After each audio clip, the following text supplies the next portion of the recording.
Hello, everyone, and welcome to another episode of Post Credits Podcast, a show where we are lucky enough to talk about movies with you. This is episode 45.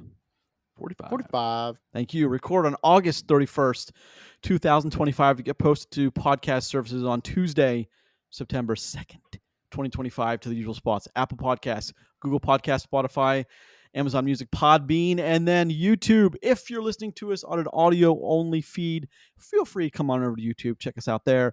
We always have everything time-coded out. You can see full episodes there. We also are starting to cut some pretty funny shorts. Chris thought Phil Collins was Bruce Springsteen. Bruce Springsteen. It's a nice little short. But Spoiler: they are not. They are not the same person. To me, they are. It's fine. In Chris's heart, they definitely are. We try to snip out some interesting segments also. However you choose to enjoy us. Thank you. Well, we have an episode. Let's get to it. I am one of your hosts, Grayson Maxwell. Joining me as I do every week are my co-hosts, Roger Stillion and the lovely Chris Boughan. How are you guys? Good. Good this week. At least this week. Next week, we'll see. Yeah. What's going to have the cats moved in? Is that what's happened? You got new cats? Cats are gone. Cats are gone. Well, but like your daughters aren't Did heartbroken. you get new cats? No, Yeah. we didn't get new cats. I told you guys, I'm strong. I'm unified in my own. Yeah, there are a lot of men across America that said that same thing too. Now they have 7 cats living in their house, Chris. Understand that. I thought you said that you're strong, and then you're like, cats are just gone. Like, this is not the way you presented the story to us before the show last week. I'm just saying. Cats aren't here. There was a lot less machismo in that statement. I'm just saying. Yeah, Chris's Perhaps. wife, if your daughters are devastated that hawks took them, as Roger seems to think that will happen, then you should get kittens, and then We you need should. a soundboard that plays the hawk sound now, the eagle sound. Yeah, that's it. That was perfect. That sounded just like it. Good job. Yeah. So I'm glad. So someday soon, I'm sure, Chris, your house will be invaded by cats. Cute cats. One day when I give up the fight against being a cat dad. So That's fair. It's gonna happen soon, and it's not gonna happen on your own accord. I'll tell you that much. That's for damn sure. What else is going on, guys? What else? Oh, it's Labor Day weekend. yes, So it we got is. that going on. Yes, It is a holiday weekend. It is. Yep. You're right. Yeah. Might hit the lake tomorrow. Go paddleboarding one. Ooh. Maybe one more time. Nice. I'm Yep. gonna grill some meat. Grilling meats. Grilling meats. And we have to, of course, bring up why, Chris, you have such hate towards hot dogs. We have to address this every time it comes up. I despise hot dogs. I think they are the devil's spawn of the meat selection platter. But why? But like, look, okay, you put a hot dog in a nice bun and you put a bunch of toppings on it. To me, it's just delicious. But I Yeah. mean, I'm sure Roger thinks the same thing. It's with the right accoutrements, they can really be good. It's a nice American treat. Just saying. You They're can't not talk about accoutrements in the same sentence as talking about hot dogs, sir. You think hot dogs are American? Ooh. I mean, that's an American kind of pastime, grilling hot dogs and burgers out on the grill. All right, Yeah, I'll of give you course. that. But just Fair. remember where they come from. It's not. No, fair, but it's it's the staple of like Labor Day weekend is out grilling with your buddies. You know, you know what I'm talking about. I'm waving my Sure. hands like a crazy. I person, do love a good hot dog, but I will also be grilling steaks and things. I like hot that. dogs if they're cooked on a fire and burnt to a crisp, and there's mustard all over them. That is the only time I'll eat one. That's a Because fair I way have- to eat it. That's a because I fair way have- to eat hot Because I have dogs. burnt all of the other disgustingness and foulness from the creature before I have placed it into my face hole. That's the So, only way it's not to consumed. be a hot dog snob, Yeah. and don't take this as that. Is I've learned a little bit more recently than I'd like to admit. If you just buy better quality hot dogs, you will enjoy hot dogs more. Okay, Yeah, I hold on. agree. I agree. Okay, hold on. So, like, in this world of better quality hot dogs, wherein do you not just go to the store and buy the ballpark Frank, right? No, but Like, that's- what you're talking Even about. though it's different though, right? So if you buy like the all beef ones, they are significantly better than like the weird chicken pork amalgamation that you get a lot of time. So it's fair to say you don't like those, and I totally understand that. But get like a good all beef hot dog, and you will find your experience I'm improved. just gonna get like a smoked sausage instead. You know what I I mean, mean? you can also do that. You know, why would I waste my time on the bottom of the barrel hot dog when I I have could some just lovely get, cheddar bratwurst. when I'm I could going to just cook get, tomorrow too. get an Italian sausage and do the same thing with it, cook it on the same grill, but it be 10 mean, times more delicious. You bring up good Italian points. sausages are to be cooked in peppers and onions, sir, and a lovely beer butter bath. I mean, Just sure, saying. however you choose to. You know, I will barbecue snob. I'm them. not gonna yuck a nice yuck no barbecue, yums a here. nice hot dog, like a nice hot tub full of meats, a beer hot dog full of meats. You guys ever go to one of those? I know Pittsburgh's got a few that I've been to. I've been meaning to take my dad for his birthday, but I haven't gotten around to that yet. Is one of those? What's that called? Where like they just bring you pay an entry fee and you sit down. They just bring around meat on like. Oh, Brazilian Steakhouse. Yeah. Those are like Yeah, there's Texas one. State, Brazil. Yeah, that's it. Like Mhm. those are so. I get like, whenever I leave those, I have the meat sweats because it's just so much meat.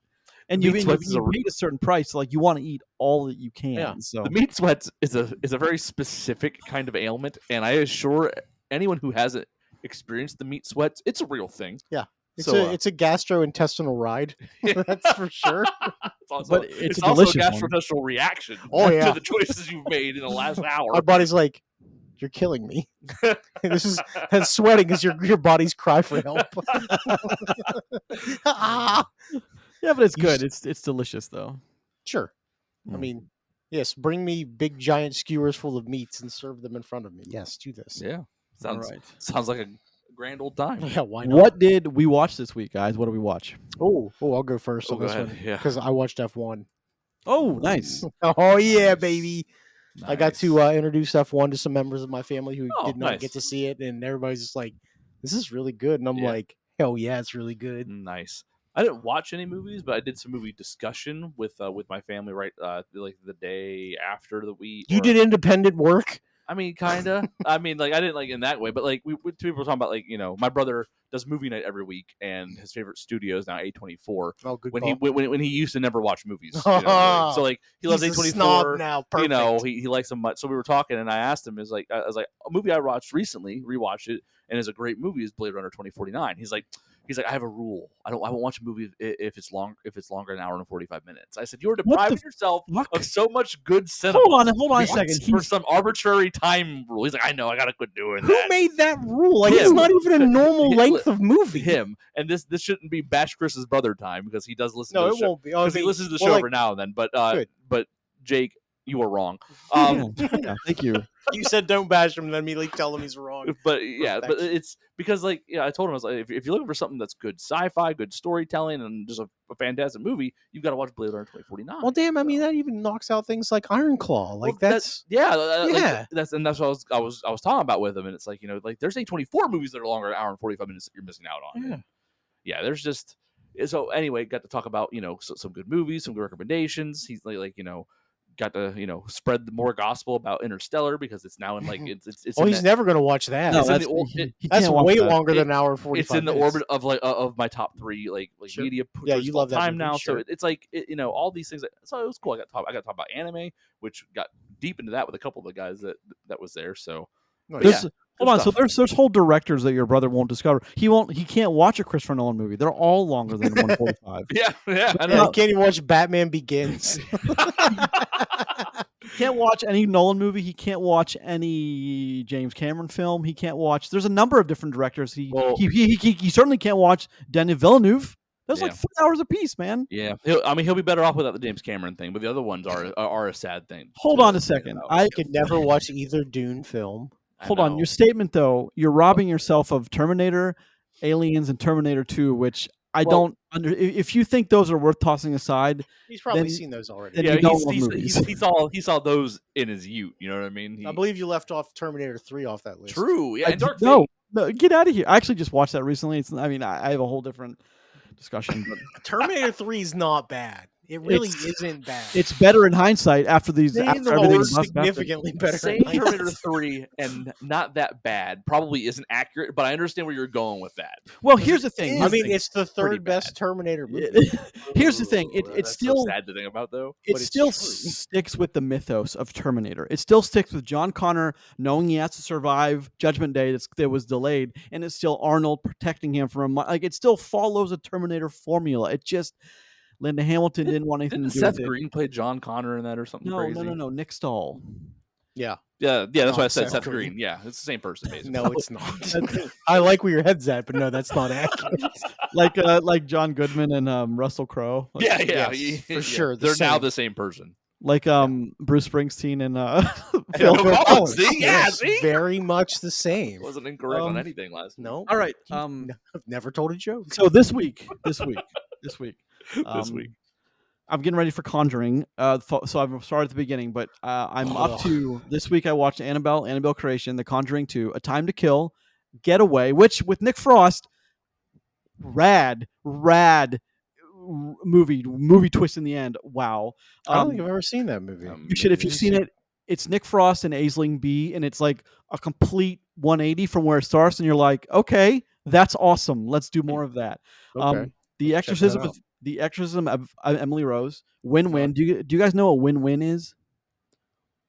No, it sounds familiar though. It's Paul Giamatti is a wrestling coach. His wife, played by Amy Ryan, they're somewhat struggling, and this kid who's having some trouble ends up living with them for a while. And he teaches his family stuff, and he teaches the kid how to be a wrestler. It's a Fox Searchlight, but it's a damn good. It's like a 9. I mean, I saw it and I was like blown away. The 24th, you remember that movie with Thomas Hayden Church about the African American unit, but prior to World War I, who then goes on a killing rampage in the town. Pilgrimage, which we missed. Pilgrimage. It's Tom Hardy, Spider-Man, and who do we love? John Bernthal. We do love John Bernthal. It's about taking a holy relic early in the When you days. said Spider-Man, who did you mean? Tom Holland. You said Tom Hardy. Sorry, He Tom did say Tom Holland. Hardy. Okay. I was just like, because I thought you meant like Tom Hardy, and then I was thinking age demographic. I was like, oh, then you mean Tobey Maguire as well. No. Tom Okay. Hardy would be the most rough and tumble of Yeah, Spider-Man's Peter Parker's we ever got. Like he's just Eddie ripping a Brock, drag man. on a cigarette right before he beats the shit out of some street crime. Like I could see it. I So- don't think I want it, but I can see it. The pilgrimage is early, I think it's like early 11th, 12th century. Some people are tasked with taking a relic to the Holy Roman Empire, and they are like, they have okay. And let me tell you, John Bernthal, he can be shirtless and savagely killing dudes all day. I mean, awesome movie to watch. It's very real. It's like, like the Channing Tatum movie, The Eagle, and I love, which of course led me to Black Death with Sean Bean. I watched that again. Does he have to be shirtless, or is that just a choice that you made? Well, no, he's shirtless for a lot of the movie because he has like a cross tattooed on him. Hey, just checking, man. I mean, look, John Bernthal, you're a Either way, beautiful it's man. cool. Yeah, I didn't. I'm I'm not correcting you. I'm just. I watched Lee again. You remember the Kate Winslet World War II photographer with Yeah. and who was what's his name? He was on SNL. He was on SNL. Uh, There are literally Bill thousands Murray, of people. Palm Springs, Andy Samberg, There we Yeah. go. Eddie Murphy. where they come across where she's like advancing with the Allies and she's taking pictures of all the it's horrific moments that she takes. Her famous photography. Cold Pursuit, Roger, which I know you'd appreciate. With I do like Cold Pursuit. that's Liam. a better movie than I. That was like peak Yeah. Liam. Yeah, that was no, not at all peak Liam, but it is peak. It's peak of the Taken sequels. Nope. 4 through 25 for sure. The Curse of La Llorona, which is I think the weakest. La Llorona. That movie stinks. That It's movie was it's the bad. weakest Conjuring film of all of them for sure. Water for Elephants, All I See Is You, The Iron Claw. Again, I love it. I love Iron it. Claw's great. My Bloody Valentine, which was filmed in West Virginia a long time ago. I Spit on Your Grave, which is That's a good movie. That's a tough. it's a tough one to watch. It Though is a good movie, but it's a hard watch. it They is. made a Well, second one of those too, by the way. no, there's like 5 of them. Is there? Okay, yeah. I knew they made Really? they made a second. Yes. It's tough Yeah. for this. It's tough to watch for the same reason that I think Wind River, the best movie of 2017. It's hard to watch sexual assaults Yeah. because it's Well, terrible. sure, However, like her exacting revenge on these people is wonderful. It's absolutely wonderful. The payoff in that Yeah. that movie is earned. If all you've the way never through. seen a shotgun shoved up a man's butthole and then fired, you're missing out. Let me You tell could you. just say ass in that situation, but sure. Yeah, let's just. I like when he says butthole, it makes it sound like more innocent, which Oh, is well, like, weird. I like how he went PG with where, but then Yeah, describes someone getting the shotgun shot and just splattered everywhere. It's fine. Either way. The Town That Dreaded Sundown, the 2014 version, which is nowhere near the What are you original. naming, by the way? Movies I watched this week. Okay, got you. There's sir. Films. Gehenna, Death Lives Here, which is a low-budget horror film that takes place on Saipan in a whole thing takes place in Saipan in a Japanese machine gun nest. Whole horror movie takes place in that one place. And then Redwoods and Willow Creek, 2 found footage movies that are 60 to 65 minutes of nothing happening, and then 10 minutes of everything happening. Terror. And it's just, the Blair Witch in 1990, 98 that was, Yeah. Like, I was is in high school. still getting those kind of unevolved found footage films that just, they keep making money or they wouldn't keep making them. So Well, they cost a handful of nickels to make. They So do. They do indeed. here, I shot this on my iPhone. Wooden nickels even. And to top it all off, I got my my Sasquatch water bottle, which actually. So I hear the Yeah. California Sasquatch is real, but the Appalachia Sasquatch is fake. Is So that I went true? up to Big Bear Lake, and it's a huge. Shout out to Big Bear Rick. Big Bear. So actually, I went into the movie theater. It's been around since the 40s, and talked to the manager about. It's awesome. Like the smell is there, and it's been around forever, and it's awesome to see. But yeah. So some woman told me that, because I made a joke that I grew up in Appalachia, Pennsylvania, West Virginia, and she said, "That's not the real Bigfoot." I go, "How many of them are there? What do you?" If she tried to big time your Bigfoot, I which is hilarious. I didn't look. People love their Bigfoot sightings up that way, so more power to them. But What's the plural of Bigfoot? Is it big feet? Yeah. Bigfoot, Sasquatchin? Sasquatchians. no, it'd be the Bigfoots. I think Big Feet. Big Feet doesn't. I don't. Well, think it wouldn't be Sasquatches, would it? I saw. Sasquatchi? I have cited Sasquatch? multiple Bigfoots, big feets. Big Feets. I think it's just Bigfoot. I think Like, it's look, I think it's one of those words you don't put an S on, but it still can be like a just singular or Sasquatch, multiple. like deer. Yeah, exactly. Yeah, Mm. yeah, I think so. Like this is a whole herd of Sasquatch. Yeah, do we box office? I like talk about? Sasquatchin. Chris, you are correct. Sasquatchi. Roger's still going Yeah, wrong. Yeah, no, I get it. Once Listen, again, if you have a folks, better this- mastery no. of the English language than me, please put a comment. Yeah, tell us what this should Tell be. us what the You know, plural of there's Sasquatch there's is. a Bigfoot expert researcher out there that's gonna Hmm. that is so gonna have the correct answer. to Good. this. All that I want, buddy. All right. Once again, folks, this is episode 45 of Post Credits Podcast.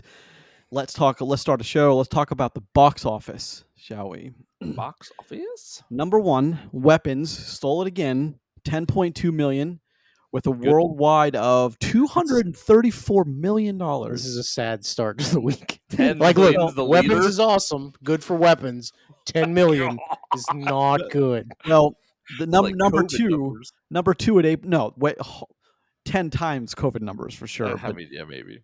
number 2, keep in mind, number 2 for the week is Jaws re-release from.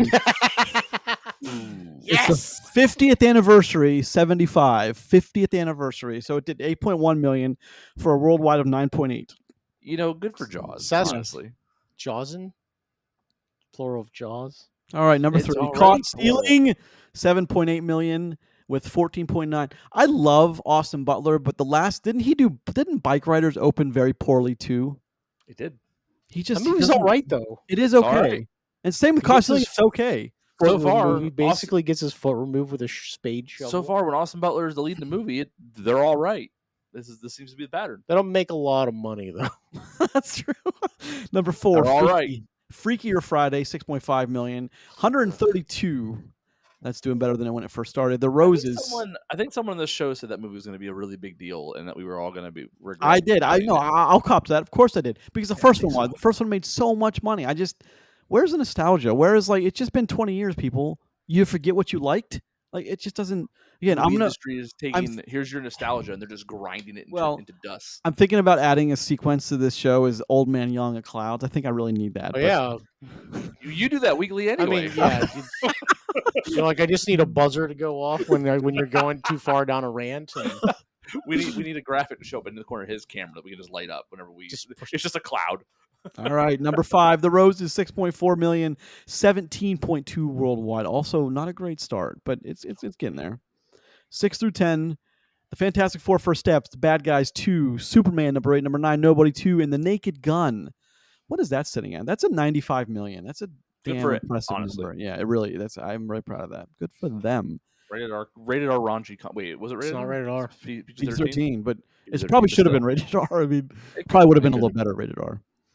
It would have been. Let's move on. Let's do Let's talk about a trailer. We haven't done this in a while, but we're trying to bring this one back. Let's talk about a trailer.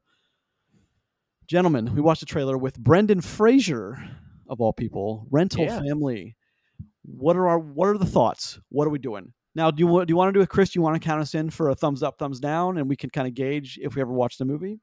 I mean, I think we can just say if we like the trailer or not, because watching the movie because of the trailer is one thing, but I think that we can just say that if we think the trailer is good, because sometimes trailers do show us some good films, but a lot of times we see bad trailer, it means bad movie. Yep. Correct. So we can just let us know. So did you guys like the trailer that we watched, which was Rental Family in 3, 2, 1?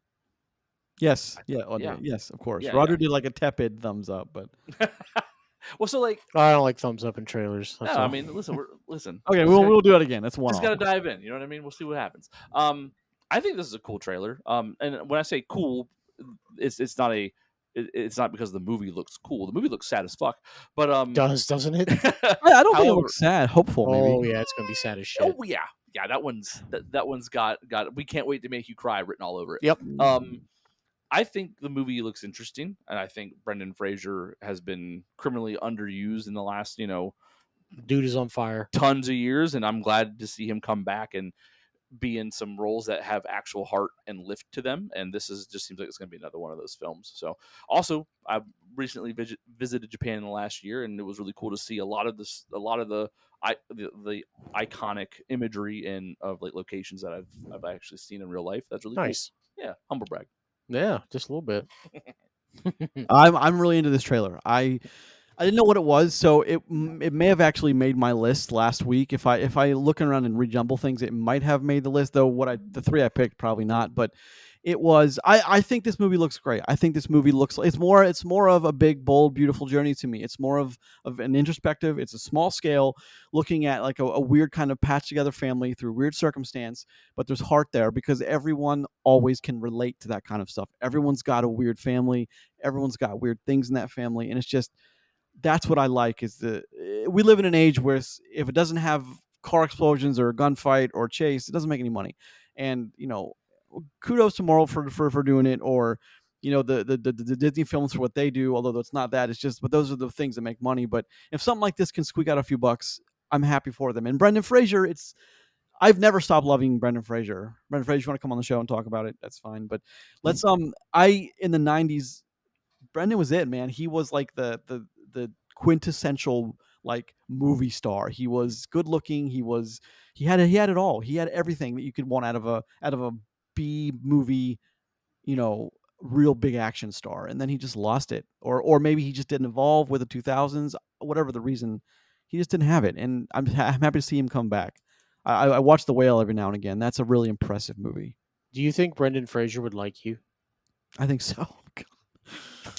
Okay.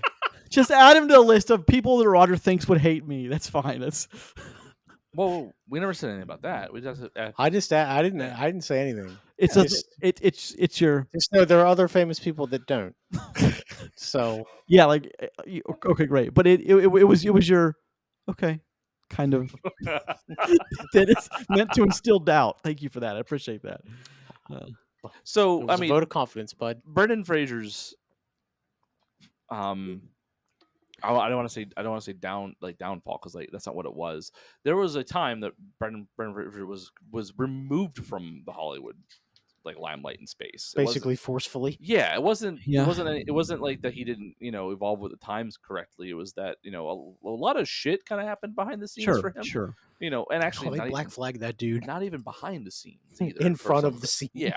So I'm glad to see him coming back and being in films that have again like real weight to them. You mentioned The Whale. The Whale is a fantastic film. Yep. Very good movie. Not an easy watch. No, depressing but shit. it's it's if you can put it in the category of like movies that feel like they matter, and like I think that's where he's now doing his best work, and I'm really happy to see that because I think he does it very well. I mean, his best work. I don't know about that, but it's. I mean, you think he's got a movie better than The Whale? You think you think The Mummy is better? I think Rick O'Connell. better. It may be more popular. Hold on. It I is not think better. Well, if we're talking about I think Rick O'Connell is an exceptional character, and he plays it to a T. I don't think. I mean, it's hard to compare Rick O'Connell to the guy in The Whale, but Sure. I mean, Yeah. to say The Whale is his best work, it's what he was recognized for. I don't know when it comes down to brass tacks. If you're comparing the original Mummy film to The Whale, I mean, that's not an easy. That would be a discussion and a Which one? hardcore, quick. It's like it would be like a 51-49 split. It wouldn't be any other way. Which one did he win an Oscar for? Which one? The Whale, of course, but that doesn't. Oh, okay, yeah. No, you're right. That's probably not a good measurement at all. Of So Scorsese then, or deserved it for The Departed. Is that what you're telling me? Because Yeah. I'll never agree. Agree to that. He's got a big shiny thing on his shelf. Well, sure, but I mean, It says so The Departed on it. so then Not Goodfellas. so then every movie that wins that award every year certainly was a deserving of that award. Absolutely, I mean, 100%. Yeah, I mean that's where the votes went, right? Yep. Yeah, because they don't do we got to include people from different categories. They don't do that or anything. Even more importantly, if there was a small little known show in the podcasting space that also did an episode every year about the Oscars and taking and having a betting pool on which one would predict the most things, the champion of that would also be considered in higher regard, most likely. So yes, the highest. Okay, the highest. Maybe even defending back-to-backs. Here's the thing. Here's the thing about that. It's like I have many things to say about many things you guys just said, but I'll just keep it to the. Is I don't.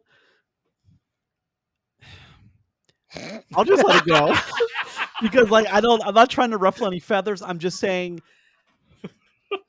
we are allowing enhanced by reading on the internet predictions. Mine are not that. I'm just saying I'm not saying anyone's is. I'm just saying I look at movies purely for what I saw and I pick the one I think best exemplifies. Have you ever been a back-to-back Oscar prediction champion? I'm just wondering. Am I a winner for making the best guess the most number of times on a ballot? No. No. Oh, shit. I mean, it just is what it is then, man. Maybe next year. Sure. But yeah. I think you'd have a hard time calling The Whale his best work when you have things like Encino Man and The Mummy and the Running also. I think you'd really have a hard time with that. When we get a hold of Brendan Fraser, we'll ask him what he think his best role is. I mean, in all actuality, I didn't say The Whale was his best work. I said I said I think he's doing his best work. Fair. And I think that's that, because as good as he is in Encino Man, I don't know how much of his acting prowess he had to pull out to make that one really come to life compared to some other roles. And of course, we're forgetting the live-action George of the Jungle, his masterpiece. Oh my god! Well, I was good. George of the Jungle is a crazy poll, but it's a goddamn good movie. I mean, Dudley Do Right. Come on, dude. Yeah. True. Yeah. Canadian legend, Yep. Dudley Do Right. Yep. I'm just saying to those out there, really consider if you think Rick O'Connell is a better character than he was in The Whale. I really consider Dear that. Brendan Fraser. Anyway, let's go. Where were we? I don't even know where we were. Oh, Rental Family. Yeah, Rental Family. Should I say what I think about it? Yeah, please. I didn't you do should. that. You should. Yeah, this went off a weird I mean, way. I do agree with you, Chris. It does look sad. Yeah. It's probably going to be good. I guess think it will be. we'll I don't even. Here's the thing, though. I don't know if we'll ever talk about it here on this show in full deep dive or whatever. But it's a movie. It's definitely now on my radar or something I will probably check out. It could swing back for us in Oscar season if it's nominated Never know. for anything. Never know. It does have some nomination things at the beginning, so we'll find out. Well, it's one of many movies I think that is really good. See, I don't think this is. What I'm looking at this fall is I don't think it's as weak as it may have previously been considered. I think it's actually quite strong. So. Well, I mean, a lot less strong now that Mortal Kombat's not there. True. True. Well, I mean, the Oscars don't care about that, but maybe they should. Did Mortal Kombat get pushed? Yeah. 2026. May. 26. Holy moly! Yeah, that's a shame. But so you haven't read any group text messages for 2 days, huh? Cool, man. I don't know. That's if good I've to know. gotten any. Cool, man. Just checking. See, that's where that comes in. Right. That's where you look to your left and be like, you didn't look at the group messages. Okay, that's where that K comes I in. just did that. All right, moving on then. He's looking now. So let's talk about a movie recommendation Chris, you're up, my friend. Yeah, What, let's talk what about are, recommendations. what are we recommending? So we're recommending that. Okay, so movie I picked is it's adjacent to the movie that we are going to talk about this week in Caught Stealing. This is by the same director, Guy Ritchie, and it's Guy Ritchie did not direct No, Caught but Stealing. I jest. Darren Aronofsky was like, "How can I make the most Guy Ritchie film I yeah. possibly can?" Aronofsky called Guy Ritchie and said, "Hey, what do I need to do to make this feel like your movie?" Because Read my Snatch. script. So we're going to recommend the movie Snatch from what Ooh. 2000? 2000, you are correct. Yes. 2000. Okay, gotcha. 2000.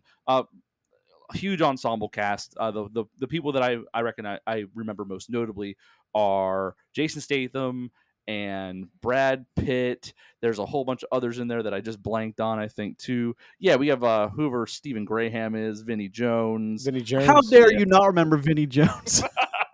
Vinnie Jones is a gem. Oh yeah, I mean there's a large amount of people in this film. Del Toro's in there. Yep. Benicio. Yeah, and Yep. Ewan Bremner, like he's a big one too. Mm-hmm. Yep. The movie itself is, I mean, I don't know. You could say wild ride, but I feel like that doesn't do it justice. Movie is absolutely worth watching as it takes you through a larger cast journey, multiple perspectives all the way through, and it's all centered around the hijinks of a large diamond MacGuffin, and along the way you get to meet some crazy characters doing some wild shit.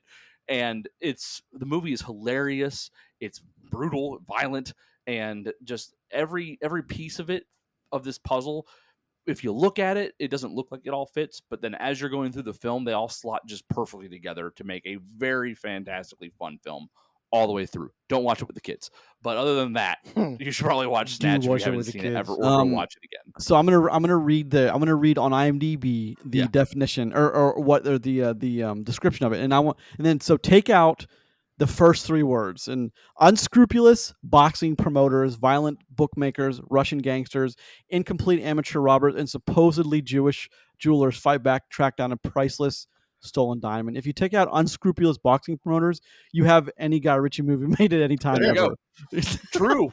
I mean, it's that guy does things that guy does that type of movie very well, and it's most time I don't like when a director keeps doing the same thing, but I make an exception for Guy Ritchie because they're usually always pretty good.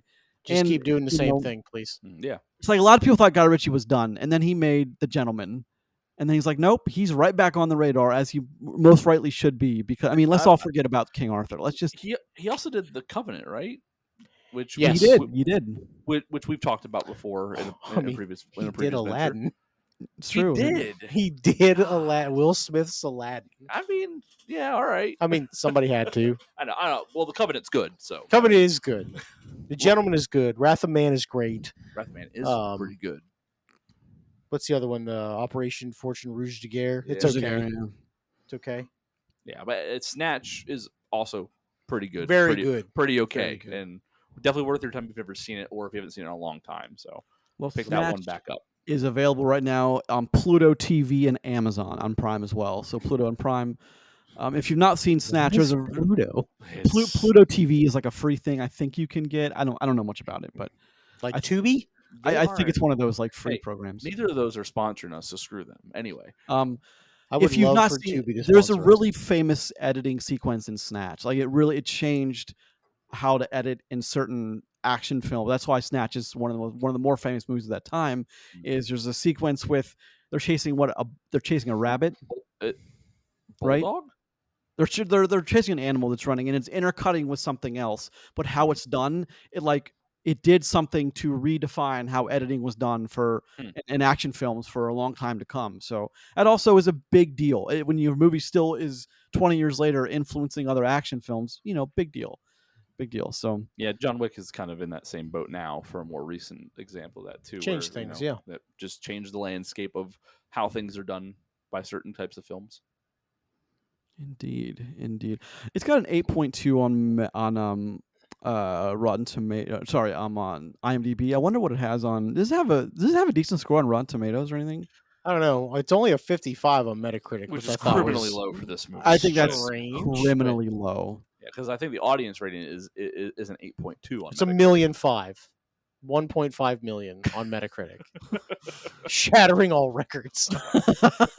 It's only a 74 on Rotten Tomatoes, which still seems a bit. Well, okay, I take that back. The tomato meter is 74, but the popcorn meter is 93. That's Okay, So- there you go. Yeah, there you Yeah. go.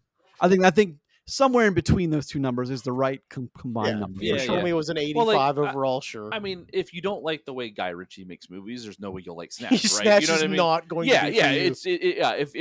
If you're listening to this recommendation and you've hated all other Guy Ritchie films you've watched, maybe skip the recommendation. Well, I mean, because you probably won't enjoy it. Yeah, if you don't like Guy Ritchie, Snatch probably isn't for you, since it is the Guy Ritchiest of Guy Ritchie films. Got it.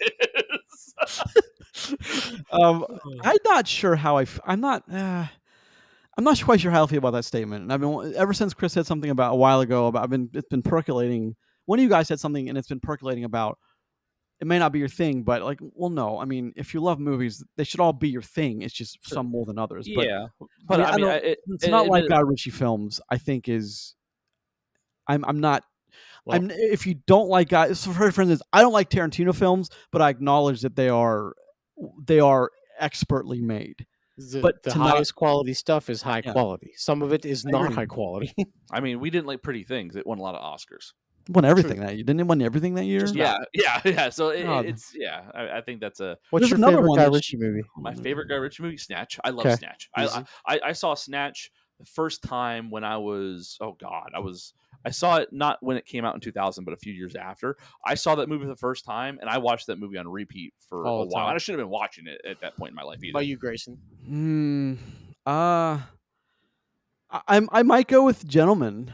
Okay. The 2000. That That's might be racist, it. right? But it's. I mean, Snatch would be on my top 5. Certainly. Yeah, of course. I don't know if. Well, So Snatch is my number 2. I think looking at all the movies, Lock, Stock, and Smoking Barrels has to be up there. Sure. The Covenant is oddly high on that. Covenant's yeah. great. So Covenant's a great movie, but Yeah. that's not really what I meant by Guy Ritchie film. But I mean, I I guess by my own It's by- statement, it's by the it guy. is directed by Guy Ritchie. Well, so it's sure. it's literally in the title. Guy Ritchie's The Covenant. yes. You thank don't get much more I Guy Ritchie know what than you that. meant with that Actually. statement Yes, and thank that you. rebuttal. I get meant it. the comedy side. I of know. I Guy get you. Ritchie. But I mean, what best demonstrates Guy Ritchie as a director is probably Snatch. I mean, I would say Snatch, Wrath of Man, or The Gentleman probably best demonstrates Guy Yours is Ritchie. probably Wrath of Man, I'm guessing. I was right? going to say Rather Man, but Gentleman's my number 2, and Snatch is my number 3. Okay. Yeah. With that, which I also think Statham is hilarious in Snatch. Mhm. I think he's funny as hell in that movie, and Statham doesn't get a lot of opportunity to be funny in films because he has a very specific type of funny, and he gets to in Snatch a lot. that's before he was Jason Statham. Was so- that before Transporter and such? It's like right Yes. there though. So Transporters 2001. Is I it think it's really? yeah. Okay, Yeah. I didn't realize that. So yeah, he hadn't become Jason Yeah. Statham yet. Transporter feels like to me it came first. I think I saw it before I saw Snatch because I remember seeing Jason Statham. That's a Transporter guy. I watched Transporter a lot in Yeah. college. Yeah, a lot. got it. Okay, Yeah. got it. And people oddly love the Sherlock Holmes movies too, which I don't think they're bad. You know the I- first Downey Jr. one with was it Jude Law? Yeah. Jude Law was right? Holmes. Like that movie's Or pretty Watson. good. Yeah, Watson. He wasn't Yeah, Holmes. Watson. Yeah. No, I think both those movies are actually way better than what people remember they are. Honestly, the second one was very I don't know.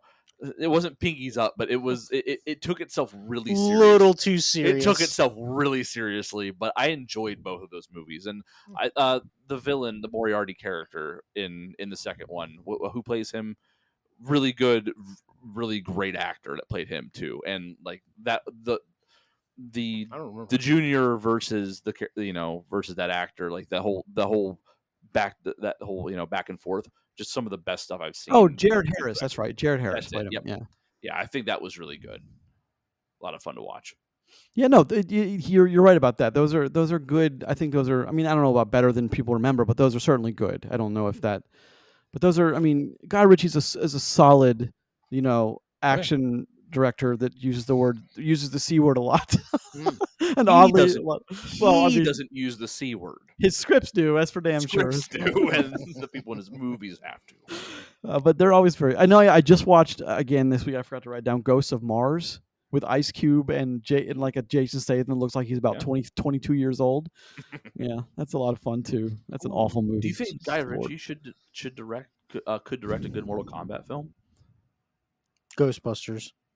Ghostbusters. Okay, well, of those two movies, which which one would you rather see a Guy Ritchie take on, Ghostbusters or Mortal Kombat? Ghostbusters. I mean, as a Ghostbusters guy, I think he's always going to say Ghostbusters. More Ghostbusters is more Ghostbusters, right? Yep. I think seeing Guy Ritchie direct both Jax and Kano would be awesome. Again, lots of C words flying around the Agreed. screen at all times. Agreed. I think that would be worth my price. Give Guy Ritchie a Marvel film. He's about the only guy who hasn't had one yet, isn't he? I mean, Yeah, Yeah. I don't think he cares about that. Give me Guy Ritchie's Thor. Listen, he's Australian, bro. Yeah. you know he's got that C word ready. He's got it ready. Oh God. Indeed. All right. On that note, let's move on. Thank you. Let's do that. Let's move on to the movie of the week. Caught stealing. Let's do some particulars. Let's start off with. Oh, I should probably get up the particulars. So I'll start off with tomato meter first, and then I'll do the particulars as I have it up. Have you guys seen the numbers for this one? Nope. 84 and 86. So a very solid numbers for Caught Stealing. A Metacritic though is sitting at a 65. That sounds right. Yeah, I'm okay with that. More right. I don't think right. I think it's more right. But I mean, do you think that number is accurate? The Metacritic. I mean, if Snatch is a 55. Yeah. Sure. Fair, yeah. Yeah. Okay. Well, no, if I'm judging it off of Snatch, I think it needs to be a 45. Then. It's true, 10 points But, lower. Yeah. So I don't know. Like Metacritic sitting at 65, which we'll equate that to a 6.5 out of 10. I think that's about where this movie's at, in my opinion. Somewhere between a 6 and a 6.5, I think is fine. Yeah, and it's for no other reason than it just the movie's fine, but the movie just kind of happens, and there's nothing wrong with the movie that just happens, right? There's nothing wrong with that because some movies need to just happen. Just stuff needs to happen. Yeah, sometimes. exactly, Yeah. and especially this movie keeps a nice runtime on top of it all, so like I can forgive and excuse that kind of thing for things to just kind of happen, but it also makes for a little bit weak storytelling. And like you talk about suspending your disbelief in like Marvel films or suspending your disbelief in sci-fi stuff. You have to suspend your disbelief in a movie like this too, because along the way, like, you have to believe that all the things that happen here can just happen to be able to enjoy the movie fully. Right. There are a lot of steps in this process. Yeah. There's a lot of things that would happen here that, I mean, like you ever been playing GTA 5 and you've got a 6-star bounty on your head. Like there are people in this film that should have a 6-star bounty on their head. Of course, yeah. During the film, where like the Coast Guard's here, it's just that kind of thing that happens, and you have to be okay with the fact that no cops can show up. It's fine, No, that kind of zero, stuff. no police presence. Yeah, no, I think 6.5 makes a lot of sense for where I would sit with this film. All right, let's hit this with the old thumbs up. The old thumbsy up. Well, let's do the particulars first, Okay. and then okay. Okay, of course, directed by. Guy Ritchie Jr. I will say Guy Ritchie, but as a joke, but we've been saying it is Darren Aronofsky, which is I think a big departure from what I expect from an Aronofsky film. I mean, Aronofsky who did Black Swan, The Fountain, all kinds of other stuff, and then he's like, didn't he do Wanted? Was that Aronofsky? I think it was. He's gonna look it up. I am. I'll look it up. Okay, that's hold on. Okay, you're looking it up. Okay, he's looking it up. Yeah. Yeah, and of course a great cast too that all do really well. No, I'm sorry, that's Timor. My fault. Okay. Austin Butler, Zoe Kravitz, Regina King, Matt Smith, Liev Schreiber, and Vincent D'Onofrio. If you've watched the movie and said to yourself, "Wait a minute, who was Liev Schreiber and Vincent D'Onofrio?" Yeah, right. They were awesome and appropriate. As soon as I figured it out, appropriately titled Hebrews. I was mad at myself when I figured out who they were. I was like, how did I not see that from the jump? Right, because as soon as it's D'Onofrio, it's like, oh well, of course. Look at that man's face behind that beard. It's how they say it is. Yeah. It's how they say things that gives it away. Yeah, I got Liev Schreiber right away. D'Onofrio took me about 10 minutes, but I got Liev Schreiber, the voice of God. From they call him that because he does the voice for the Hard Knocks training camp show on HBO. So they refer to him just as the voice of God, which is great because he's got a strong voice, strong voice. But I really Donovan himself. So, Chris, lead us in. Thumbs up, thumbs down. Oh yeah. So did you guys enjoy the film Caught Stealing in 3, 2, 1. Yeah, I think did. it's. I think that's an 6 numbers, easy so. thumbs up. And I'll tell you, Yeah. going in, I didn't really know what to expect because the trailer really didn't do much for me. I kept asking myself why the hell Aronofsky is in wanting to do a film like this that's got a lot of action. It looks like above your average, amount of murder. Above average murder count. Yeah, sure. I wonder why he wanted everything to do with it, and I still don't think he did. I think he just put his name on it after Guy Ritchie made it, to be honest. But it's one of those. I just couldn't figure out, like, the trailer itself couldn't, like, it just didn't feel like it knew what it wanted to be. And now when I watched the movie, I've realized the trailer completely misrepresented what the movie was, and Yeah, it's happened a few times. I feel that that's an accurate the statement. trailer kind of undersells the movie in a weird way because the trailer is selling you a different film, which I don't think it did. They're trying to sell the comedy. Yeah, and like They're trying to sell the Guy Ritchie Snatch version of Well, like this. why that's present here? Like it isn't the ride the movie takes you on, and like it undersells the film on accident. I think it's trying to do something else with the trailer and like show you like the funny stuff in it, and that there is comedy. But like because of that, I don't think it gets the whole audience that it's looking for. Well, I mean, it didn't get much of an audience at No, all. it So, didn't. and like I said, I do believe I mentioned this to you guys last week. Caught Stealing had a big push Yeah. commercially. So you know its marketing budget was definitely the cost of the film at least. Yeah, Yeah. yeah. I mean, it's definitely up there. The one thing that I will say is surprising for me at Caught Stealing, because like I had low expectations for this movie, Mhm. and I was pleasantly surprised. Like, look, this movie's not great, but it's not bad by any means. Yeah. It is a very serviceable movie that actually is paced pretty well, has decent comedy. And the real thing, and I don't know why I'm just now suddenly surprised by it, but Austin Butler is pretty good. Yeah. Like, and if you look back at what he's been in recently, his movies don't seem to make a lot of money, right? But he has been very good in each role that he has had. Mhm. Like, he's legit. And the thing with this movie is they tried to sell it off as like this weird buddy cop experience, buddy comedy with Matt Smith's character Russ, and they're only together in this movie for like 20 minutes, Tops. if that. If Yeah. it is contextually, it's not even that way. So Yeah. Oh, yeah, not at all. Yeah, not at all. One's a And- hostage. yeah, they cut this whole trailer like they do all kinds of crazy shit together, and it's not really what Yeah, but if you had happens. Matt Smith in your movie, wouldn't you kind of do the same? Well, Matt Smith's a crazy dude, He really is. which is respectable. Because like that I'm that convinced- dude is not like he's like, what do I got to do? Hell yeah. I'm convinced that Russ is just Matt Smith. That's just who he is Sure. all the time. When he takes off his Targaryen wig and he puts on his puts on his big 80s spiky mohawk, hair, yeah. his His mohawk, 80s yeah. punk mohawk. Yeah, that's great. Yeah. Great, by the way. Terrible to have when you're running through a crowd of people trying not to be spotted, but otherwise cool. I don't know. Like you mentioned, Austin Butler is good in the movies he's been in. Like he has, like I think he does a good job. I don't know if I love Austin Butler. I'm not convinced that he's great. I'm convinced that he's good. That's fair. That's fair to say. Yeah, and like I don't know. Someone said this and I laughed. I don't think it's true, but someone said that Austin Butler is just a discount version of Handsome Glenn, and like, and like I don't Goddamn, agree. that's just mean. I don't agree with that. Oh, he is handsome. he He is is. handsome. I don't agree with that because I don't think I've seen Handsome Glenn play like a serious role really well yet. Whereas I think Butler has done a wider range of roles and more serious roles than Glenn has. Well, just an offshoot for Austin Butler for a second. Have you guys watched the Masters of Air show, which is like the you third mentioned it, iteration yeah. of Band of Brothers?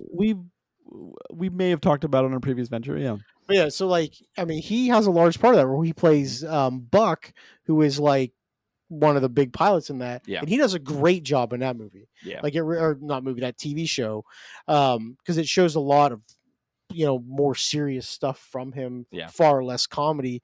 But like the Elvis movie, that movie's okay. Again, like him being in the lead role so far, he hasn't really blockbusted anything, right? No. He hasn't made a bunch of money like for a film as the front guy. No, hold on. I don't think that's fair because I'll Well, tell I you mean, why. Is we don't judge I mean, that's not fair to say just because his movies don't make money doesn't. I mean, I think Oh, no, Austin no, Butler might be one of the 3 or 4 premier young male leads in Oh, Hollywood right he's now. very good. don't- It's just again, I think he's he's not good. he's not a big box office draw though. Yeah. Well, no, so that's fine, but like to I think underselling Austin Butler though, and I don't think that's really a fair statement when you're trying to say that he's good, but he's not. I know. I think he's. I mean, he's like. I think he's up there with the best of the best. Brother. This movie made $13 million in its opening week. That doesn't. I mean, sure, but a lot of good movies don't make a lot of money though. It got beat by Jaws. I mean, everything got beat by Jaws this week. So. No, Weapons didn't. Oh, fair. Weapons didn't, but Well, so hold on. Like, I mean, I think what I said is fair because he obviously isn't pulling people to he's not selling tickets. no, and you're right, and that's. I said think he's- studios are going to take a look at that going I said- forward, and I it's said going he's to hurt good. him. I said I think he's pretty good. He's just not great, and that's probably where he's at right now. I think over time he may become one of the biggest, the biggest leading male actors in the space, but he's not there yet, and the audience doesn't think so either. Even though he played Elvis in an Elvis movie, he's still not doesn't have one real defining role yet. Yep. Is that fair to say? Yeah. I think it probably. I mean, if it's Elvis or the Bike Riders, it's got to be. As of right now, He's it's pretty gotta good be in one of Bike those. Riders. He's good yeah. in Bike Riders, but I don't know. Do we think Motorcycle Bad Boy is his persona at this point? Well, he's. I mean, Sort of. Bad Boy is part of that. He's a bad. I mean, caught stealing, Elvis, the Bike Riders, everything. I mean, he's all. That's kind of that one side of his character is always kind of like that lone edgy bad boy. That's part of that. I mean, he's not edgy in this movie at all. No, but he's that lone wolf that's too cool for school. But that's all part of his character of he's the guy who missed his opportunity and now he's trying to recapture something. Let me ask you this. Oh, okay, go ahead. If this is Brad Pitt or Tom Cruise playing the same character, does it make more money? Yes. Without a doubt. But they wouldn't. Okay, in theory, yes, of course. But those are also much more household names. 25 years ago, Caught Stealing with Brad Pitt or Tom Cruise, does it make more money? I don't know. Probably, but I see your counter argument there. Yeah, but it's just one of those things where he's just not there yet. Well, I hope he gets there. His next movie, we're gonna find out a lot about him. Okay, because it's him straight up with Jeremy Allen White. Okay. Oh boy. And the premise for this movie, a detective has a battle of wits in pursuit of a fugitive contract killer. So one of them is the detective and one of them is the murderer. He's got to be the detective. No. You don't think? No. You don't think? No, I don't. No, I would. He's the bad guy. Yeah, no, that makes sense. Boy. That makes sense because that's his Right? persona. Is That's right. Yeah. That But, makes sense. I mean, here's the thing. That's not a guarantee, but I feel After seeing his character in this movie, though, I think he can pull off a good guy. Yeah, I think he can too. Because in this movie, he's a good kid, right? Yeah. You know what I mean? Deep down, he's a good person. Yeah. Yes. So but he also is being punished for mistakes he made, never atoned for. Exactly, which doesn't make him a bad guy. It does you not. know what I mean? That's I don't correct. know. I could see him as the detective in that duality of a film you just read Well, off. I mean, the real point that I brought up with that movie though is you're going to see somebody who is every bit of he's the same age, and is every bit of an A-list actor right now, and he's going to have to go toe to toe with him. Yeah, and you're going to find out if Austin Butler is for real or not. Well, I think if he can hold his own with that. Yeah, I mean, I think Austin Butler again does a good job, and I mean that sounds like a good movie. Honestly, it's A24 as well. Oh hell yeah, it's gonna be good. Well, right? that's It's gonna be so, good. The thing is, he has 1, 2, 3, 4, 5, He's got 6. 5 things. He's got 7 things on his upcoming on IMDb. Anyone can look that up. It's all right there. One of those is Heat 2, by the way, which you know he's playing a bad guy. 100% he's playing a guy that shoots people in Heat 2. Well, I don't know if that's... Doesn't everybody shoot people in Heat? I mean... They sure will. They sure will. Well, and the other person that's cast in Heat 2 right now is Adam Driver. So I think it's... Yes. I think it's fair to say that they're... Give it to me now, you cowards. Well, hold on. I mean, I don't know if you're right because it's giving us Austin Butler and Adam Driver, I think in the same way that the one you just read is giving us Jeremy Allen White and Austin Butler. One of them's good, one of them's bad, just like Pacino and De Niro. Like, is he the bad guy or is he the good guy in Heat 2? Austin Butler. Hold on. And if you say good guy or if you say bad guy, Adam Driver sure is not, he's not a shoo-in to be the good guy. So He's more likely to play the good guy. Driver? You I don't think know about Driver that, but I mean, I think they're both likely to be bad just as much as they are good as far as They their also could personas. both be bad guys. There's a lot Sure. of bad guys in Heat. Sure, Yeah. but I don't think they would. I don't think they'd listen. God damn it, I just want to those watch Heat two. now. Heat's a good We're movie, gonna man. talk about Heat next week. Okay, yeah, Just gotcha. telling you right. No, well, we're not. But I mean, Oh yes, we are. we can talk about it before Heat 2 comes out. We can start talking about Heat. But I mean, I want to talk about that downtown Los Angeles shootout for one. I've always wanted to talk about that. But Yeah. yeah, Val Kilmer Austin just walking down with a fucking AK or a M4 or whatever. Yeah, just Yeah. railing people. It's great. It's I don't. The thing about Austin Butler is you can obviously tell that he is A-list material. It's just I don't know, and I didn't think he. I thought this might hurt him, but he's got 7 things on the up and coming. So maybe, Oh yeah, he's getting maybe paid. yeah. But I mean, after this awful opening, you look at the bike riders in this when he is the lead and he's the guy that they're counting to carry it. So I don't know, man. So hold on. Just like he isn't the box office pull that, so he's not the guy that's bringing people to the box office. I equally don't think it's his fault that people aren't coming to see the movies. Oh no. That's You know what I mean? So at like, least so this I, one, at least caught so I- stealing you. so I don't think a low box office number hurts him and his brand as much as it would if like this was like his third low grossing film after he had like 4 or 5 big blockbuster hits. You know what I mean? You can't be like, oh, Austin Butler fell off. Yeah.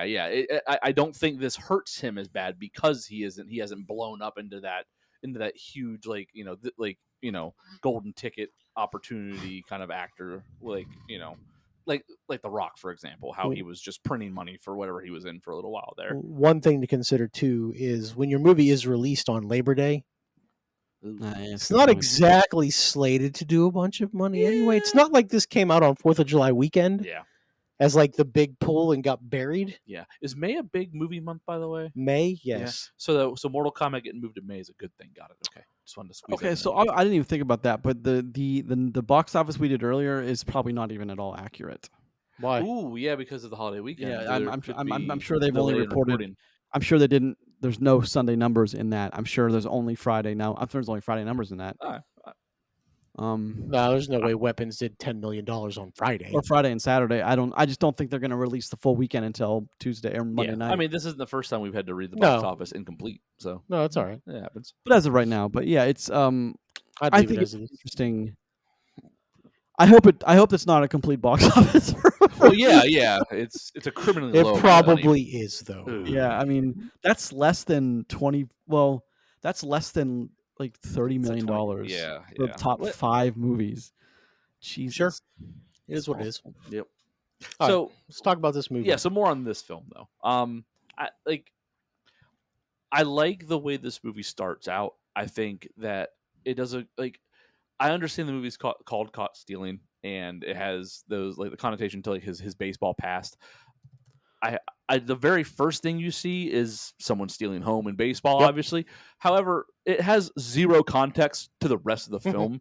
But beyond that, when you go right to the next scene, which is him working in the bar, I like that scene a lot. I think it's a great setup for like who he is, how he gets along with people, and then leading into him closing down the bar, and I can't remember his girlfriend's name, but when Zoe Kravitz's when Zoe Kravitz's character shows up at the bar and stuff too, Yvonne or something. Huh? Yeah, Yvonne, yeah, and I think that whole first 5-minute sequence is really good to kind of clue you in on who he is, who she is too, and I think that's a great lead off for the character, because then the more we get, the more we find out how just where exactly he's at, and it does make you feel for him as a character, even beyond going the flashbacks of the things that have happened to him, and why he's where he's at now. And eventually you get that, that full story of where it is, of why he's where he's at. But you feel for him right away, and that there's something there. And I think the movie opens up really strongly for that reason, because it's pretty easy to pick up on where he's at and why. And then we get other shit happening around that Yeah. just gets out of hand. You had a whole bunch of flashbacks that sort of put together a full scene as well. And, you know, the one scene that I want to talk about is like almost immediately after, like the morning after the beginning, where the guys are trying to break in the Russ's apartment. Yeah. And that dude just kicks the crap out of him in the hallway. Like, bad. Yep. Aggressively bad. Microbe is that dude's name, too. Microbe. And that last one where he just knees him directly in the kidney. And because I remember, like, when I was watching the movie, I was just like, ooh. Yeah. And then he's just laying there and he just starts pissing blood. He's like, well, that's not good. Yep. And then just out. Yep. Out. Hard out, too. I think we're missing part of the setup we're missing is before that, the scene with him and the girlfriend in the bedroom is, I think that's equally as important as even the opening of the, to me, the opening of the baseball thing says that with the base being stolen is, even with the name, is like you're inferring, because when you're stealing a base means you're just taking a chance and you're running without knowing what they're capable of or anything. You're just going with the information you have, which is pretty much this movie to a T, every single beat. So I figured that's what they were setting up with that, is they're telling you what to get ready for, was a guy who's making decisions based on incomplete information, and he has to just keep going and going and going and going, which is, not a bad way to start a movie. Yeah. But that scene in the bathroom, I think, is super important. Or sorry, the bedroom is super important, because not only does it set him up as the character we need him to be, but it sets up then what comes a little later, how much of an impact that has on him. Although it doesn't seem to have much of an impact after that. I laugh because, like, it doesn't ever seem to be a thing again, and that kind of bothers me a little bit. I mean, it does the very end of this movie. Well, it hangs over him at the end. Yeah. Well, not even hanging over. Well, so hold on. Are you talking about the like his relationship with Yvonne, or are you talking about his what happened to him as a kid? Okay. Yes. I think the relationship with Yvonne comes back in a big way, because if it wasn't for that, like, the movie would end very differently, right? Because Well, sure. No. I mean, like, it doesn't. He doesn't ever time, like, after the scene with the cop. He doesn't ever, like, work it back into conversation. Like, he says, yes, they killed Yvonne, but, like, that's the last he says. It's almost like they have, like, oh yeah, when he introduces himself, when we catch up with that character, he has to say they killed Yvonne just so the other person knows, and then they just forget about it again. It's like it's only brought up to, like, because it feels obligatory to bring it up, and then it's gone again. Did you guys wonder why they went to his shitty apartment instead of her moderately nicer apartment? Yeah. Well, so we could see. I assume that it's closer to where he was working. Yeah, probably. But then we see her apartment later. I'm like, this is way nicer than his shithole. Yeah. Yeah, but his apartment is an extension of. We learn who he is based on the apartment he has. Sure. Yes. That's the answer to that question. That's the film 101 answer. That's not the point that you knew I was making. His apartment sucks. Yeah, but that's the point. Is he's an empty soul, just like the apartment. He hasn't gotten out of what happened to him years and years ago. Yeah, that's super important. That's not a throwaway question. That's very important, actually. It's part of building a movie, I think. I like Russ's storage shed. Yeah, same. Welcome to Narnia. Yeah, that's pretty cool. But it's the character setup here, I think, is great. And were you guys surprised when I don't want to. I mean, were you guys surprised when I'm putting in air quotes, the twist came with the backup? Were you guys surprised that someone was not who they say they were? Not entirely at that point, but here's the thing. Like, and this is not an indictment of a bad thing for this movie, so don't take it as that. Okay. Is this movie intentionally misdirects you a couple of times, and I think, and this is one of the rare circumstances that it works. Like, because they don't give you all the information to see everything coming, but there are a couple of things you certainly can see coming. Because this movie is kind of just like there's nothing to scene. There's nothing to figure out, but you see things coming. I think that's a good way to think of it. Yes, absolutely. Well, I agree with Chris. I was 0% surprised when it's supposed to be this big jaw dropper moment. Well, and like that, you weren't a little bit surprised. Okay, after that reveal about what goes down in the bar, you weren't a little bit surprised by that. I mean, no, because one leads to another. What goes down in the bar? You mean like near the end? Like the shootout at the bar? I mean, okay, listen, like that was wild. I mean, I don't know about like surprised about it. Like how so like the movie up to that point literally just has everyone this guy comes in contact with is just not in good shape when he leaves them. No, you know what I mean? So it's like I wasn't surprised. Bad things happen to people around him. Yeah, I wasn't surprised about the shootout at the bar. Except for Dwayne at the end of the hallway. You know, He makes websites. Dwayne's just a quiet dude building websites. He makes websites in 1998. Hey. So like, Builds websites. builds websites. Yeah, I thought So, Dwayne. I thought he was gonna have a more. I mean, this is a weird spoiler in a way, but like I thought he was gonna have a much more important role, Dwayne, than. that's not a spoiler. He No. doesn't have an important No, role. Dwayne was as involved as he was ever going to be, and even then, he was kind of a pussy. Like me yelling at the guys that used to live down the hallway in my dorm. Like, shut the fuck up! It's 3 a.m. Yeah. I don't know. Have you guys ever lived in an apartment like that? I've lived in an apartment like Not that. quite like that. So I mean, but like, look, I lived in college housing, so that's close. The same thing. I don't know. For as bleak as I could have lived in college, my apartment would have never looked like his did, because his apartment is fucking pathetic. Yeah, and then the cop takes a dump and clogs his toilet, dude, which is Thanks for ruining this man's plumbing. Thank you. You know, who just does that whole scene. It was just like, that's funny to me. She's like, you couldn't have told me that before you ruined his plumbing. Yeah. He's like, no, and then just walks out the door. He's like, And then- I gotta take his shit. It actually really bothered me. They left the door open during that whole sequence. Like the dude's got a cat. What if the cat just wanders out? Like that just bothered me as someone who's had animals his whole life. You gotta. Cat's a great character. I kind of the cat is a great character actually, and I'm not a cat guy. I'll never have a cat. But the whole like I don't know why the door's open. That's a good point. Like why? Like what does that serve story wise for the door to be open? And also, why wouldn't it be shut? Like there's no rule that says a cop can't come in and shut the door, right? You know what I mean? Like it's kind of. But you'd think it'd be common sense, you know, if a cop's coming in. I mean, I guess it could have been because you'd think that she wouldn't want anyone else to know what they were talking about because it's an investigation. But I guess that leads to more down the road. But from the first time a character opens their mouth, like I knew what was like. I was like, okay, this is not only does it take place in the 90s, it's acting like a movie shot in the 90s as well. Sure. It's 100%. You can see everything coming from miles away. Takes place in 1998, baby. Speaking of movie shot, I have a question for you guys. Okay. I noticed in a couple of scenes, and especially in the handoff scene where our two buddy cops are like meeting the bad guys, and things go terribly awry for everyone involved, and like they have to like drive off and do like a weird chase thing. They're in that park, right? Yeah, in Flushing Meadows. Yeah, Queens, and like this, and like it's like dusk or whatever, out and stuff. The camera, like recording style or the film style, takes a drastic turn in like what like and like how it looks. It looked like it was like way lower quality film that was being shot on all of a sudden. It looked almost like an indie film for a moment. Or like it was shot on something like super low like frame rate. I don't know. Low res, yeah. It caught me off guard though. I didn't know if you guys noticed that too. I didn't even notice that. It was strange. It was like watching like a college film short movie all of a sudden.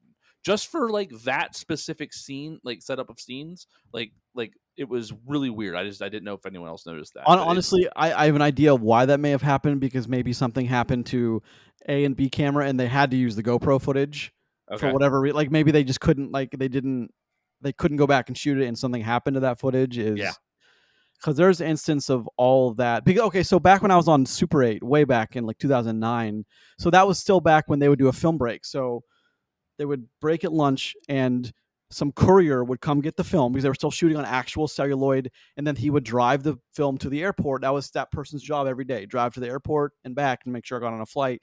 And like whatever happened from when he took it to the airplane to the studio, like was in God's any hands. number of things could have happened. I mean, but like imagine how many movies had to be changed throughout the history of film, 100 years of filmmaking, simply because somebody the film got lost lost. Or it got exposed, or whatever happened. You know, it got into a car accident during delivery. Yeah, a lot of things. So maybe they had to use the GoPro footage because that's something that they just had. I have no idea. Yeah, like if you guys ever go back and watch Caught Stealing again, like pay attention. It looks super like out of place to me all of a sudden. It was like, you know, all of a sudden this was not a, you know, a film with a budget and all these other things we come to expect from films. I didn't mind it. It kind of made the scene a little more gritty all of a sudden, which I think fit the scene anyway. But yeah, it was just, I thought like maybe there was a choice behind it, but if no one else noticed it, maybe it was just something subtle. No, if I ever watch it again, I'll keep an eye out for that. Sure, it was neat. I did the action sequences here. Now we're talking about action sequences. How did you guys feel about them? And I ask in an age where like it's easy to have very stale, generic-looking action sequences. Well, what I would think is the biggest action sequence at the end at the Hermitage, when the Hebrew brothers go in. Like, you don't even get to really see that. You just get to see like them walking in and or them going in with snippets, and then just the chaos that that ensues from Hank's point of view.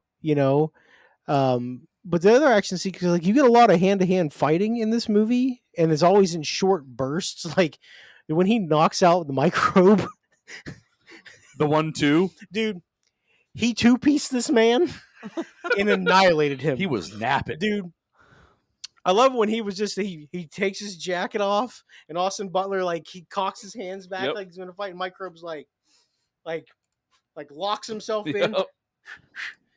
Wham! He's just- Good night, brother. Like, it was very unexpected, and I enjoyed that very much. Okay, so I was gonna ask a question, but I answered my own question by looking up the movie and its categorizations. Like, this movie isn't an action movie, and like No. and like the things that like we talk about like the action scenes. There are no real action scenes in this movie. I would Nothing large scale. I wouldn't anyway. categorize them as action No. though. Like it's not what that is. It's, you know, there are some fights that ensue, people get, but like this whole movie is kind of like that thriller category, right? Or like thriller, or, you know, dark comedy, like all this stuff. But like, Sure, like there's no like there are no like actual like quote unquote fight scenes. There are scenes with fights in them, I would say. the car chase sequence, that's got to be an action sequence, simply because there's cars chasing one another. But I could see car chase. Yeah. Yeah, that's Chris, you might be. guess. Well, I think you're right, because the big one, Roger, you talked about is like everything we're seeing in the movie, we're seeing from Hank's point of view, and Hank wasn't there for that one. So like all we're gonna see is as they walk in, the place start shooting people before they even get in there. He shoots two people as they walk in the front Dude, door. like that was again. Yeah. 6 stars. You know what I mean? Like, you know, like these people are on manhunts. Yeah, from GTA. But Of these, course. you know, like just but the Yiddish families just in the clear. I don't Craves violence. they're like I think it's funny how like they're framed as the monsters, quote unquote. And that happens later because it's the rival group, right? Yeah. And like it makes sense who is calling them that and why they're find calling out them why that once later, you sure. find out and stuff and think about it. I don't know, they're pretty bad dudes, though. But they're pretty bad people. dudes. And like, but like they're that likable kind of bad, which I think was a good accent to put on them, because it makes the like some of the, like when you're close to like the last scenes and like what happens like with them and Hank near the end there, it's like, aw, because like it was going a certain way and then it's like, ah, That's a heartbreak. then- For me, and that then was that- a heartbreak. it's like, oh, you done did it. You're like, you done had to do it, and you done did it. So now we gotta done do this, and shit happens. I think that was part of the reason behind Lee Schreiber and Vincent D'Onofrio being cast. I think you needed, because you couldn't just have like, because I'm sure, I mean, though Lee Schreiber I know is Jewish. I don't know, is Vincent D'Onofrio Jewish? Is D'Onofrio a Jewish name? If he isn't, I think he gets the Jewish people pass, because he does such a good job. Because this isn't the first time he's done this. He's done this in something else too. I can't remember what it is. Okay. Well, I mean, I can see people out there say, well, there are plenty of Jewish actors that could have. And my response is always, I don't think you understand what an actor does. But I mean, I think they had to. Why they couldn't just find like generic Rabbi A and B is because like you need them, because you have to have some likability behind them, and like we like Lee Schreiber and D'Onofrio, like they're fun. Well, look, D'Onofrio in my opinion, does a really good job of being a bad guy, but also really likable at the same time. Like he's very good at that kind of role, in my opinion. So absolutely. And I don't know. I like, again, when I figured out that that's who he was, I was like, God damn, it makes sense. And like it's just cool. I mean, I like him as a villain more as much as I like him when he's not a villain. But I think he does villain roles very uniquely and very well. I mean, I think one of my favorite movies that he plays in, not my favorite movie, but like his role specifically, is The Cage. I think he's a great, just really like imposing, diabolical figure in that movie, and I think he does a good job of that. That's a throwback movie, though. That's His character's name in this film is Schmully. Schmully. SCH. Oh yeah. MULLY. Schmully. Yep, That's a great name too. Strong. Yeah. It's strong. What's Lee's name? I forget what Lee Schreiber is.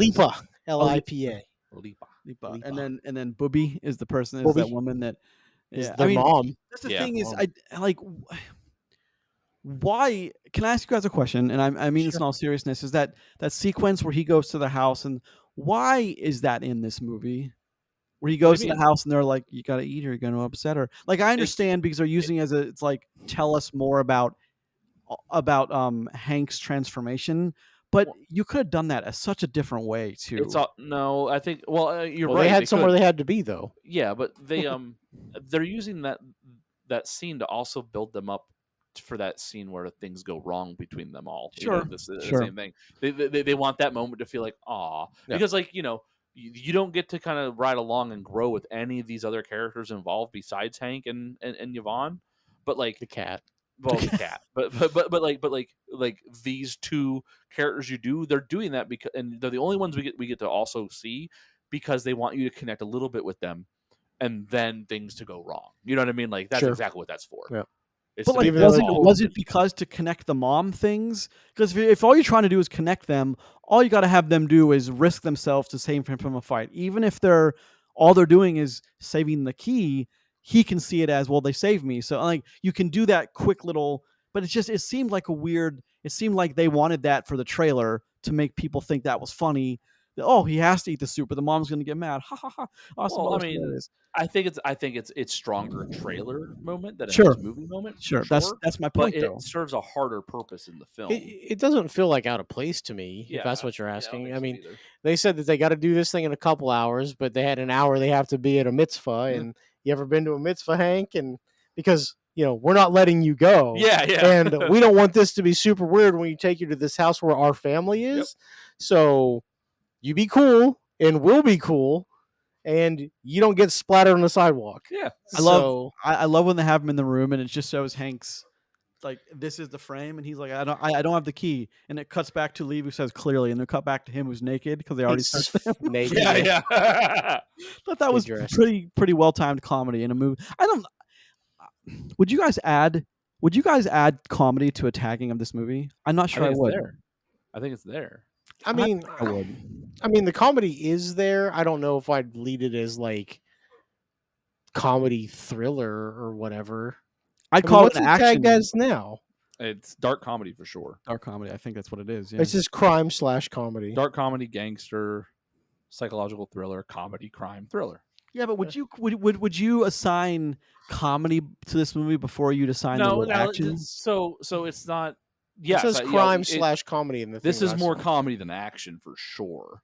But it's definitely a crime movie too, though. It's Yeah, I would assign comedy before crime. comedy before Or crime. comedy before action. I mean, sorry, yeah. Comedy before action, but crime above all else. Yes, Yeah. because it's a crime story. Well, a And- lot of this works in the Guy Ritchie version. I'm just not sure it works in the Darren Aron. I didn't. Okay, I'll let me rephrase. I wouldn't have expected this in the Darren Aronofsky. I would have expected a much deeper, introspective look at who Hank was Yeah. than this version that we got, that Guy Ritchie made, and then let Darren Aronofsky put his name on it. That's kind of how I feel about that.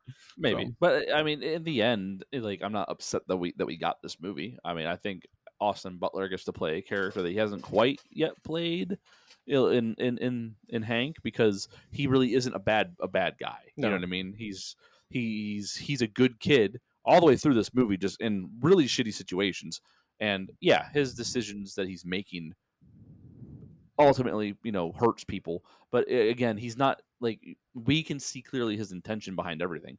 He's dumb and Yeah, makes he is. dumb He's a moron. decisions. He's a moron. Yeah, but like he's just He means well. yeah, he means well, and he's trusting, and all these other things that speak against what he's going through. And I like that. I like that he got to play this role because he isn't some badass biker dude that has a permanent limp after some point in the movie. Mhm. And he's not some crazy lunatic in white body powder. You know what I mean? Is, So is this role definitely that far removed from his role in Bike Riders? No, not really. It's Not, literally not it's a- almost it- the same person. It's not super far apart. The one thing that I will say about this, I disagree with that, but yeah. oh, no, that's fair. Yeah. I just don't. They're just not wildly apart to me. They're not. Yeah. They're not exactly the same. but- Yeah, I get you. I guess my whole thing with caught stealing, to really sum up this movie, and I'm not trying to like kick us to the end of the show or anything, but Yeah. like, I was surprised that I enjoyed this movie. Yeah, yeah. Not because I had expected the movie to be bad. I just didn't expect to enjoy it. I was ready for it to be painfully mediocre. Yes. Yeah. Is where I And was. like this movie is okay. better than that. And it's weird when I have to say a movie's pretty good because it's not great. It's got problems. But most of the problems don't really matter. Yeah. When it all shakes out, it's everything works out in the end and it's fine. That the acting ends up being pretty good across the board. Every character played is by somebody who has a little bit of star power in it, Mhm. and that's a good thing. Yeah. And like the circumstances are crazy, and somehow they stitch together a story after weird sequence after weird sequence, and you're kind of like, huh. I see why they did that. Yeah, like yeah. nothing seems out of place. How- Now, like if you were trying to describe this to me and like telling me step by step what happens, I'd be like, get the fuck out of here. Like he would Yeah. never. You'd be like, this can't be any good, but it is good. Yeah. And it's a very watchable movie, and it's not overly long. It's less than 2 hours, and it works. Yeah. And I think that's important. Mhm. No, I agree with all that. because like the thing is with this movie is it's no matter what, it's not going to make a ton of money. So the chances of this being seen by a large audience in a actual big theater screen is slim. But like this will be a movie when it comes out on digital or catches rotation on a movie channel or something, is a very watchable movie. Mhm. And I would encourage everybody to take a minute and watch it because you can make your own decisions, but there are a couple of like very well played roles in this movie that work Mhm. Oh, yeah. and are very enjoyable. And like I was surprised in every bit of a good way. It's Did you not think- excellent, Did you but think it's Bad Bunny was one of them? Colorado. Yeah. Yes. Well, I couldn't stop seeing him as Happy Gilmore 2. I always see him Ah. as the guy from Bullet Train with the knives. Oh, well, that was him too, wasn't it? And Mhm. the problem with me going back to Happy Gilmore 2 was that always seems like that You mean always former seems, Intercontinental Champion Bad Bunny?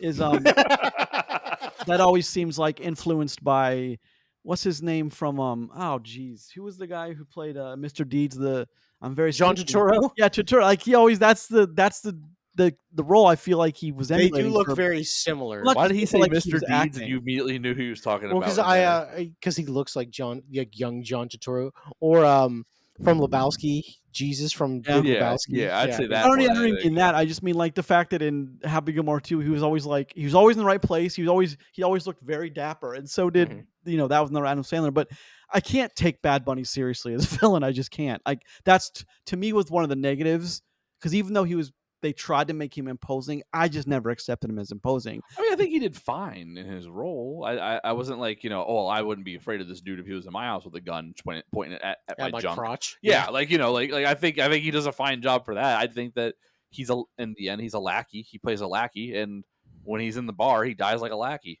Mhm.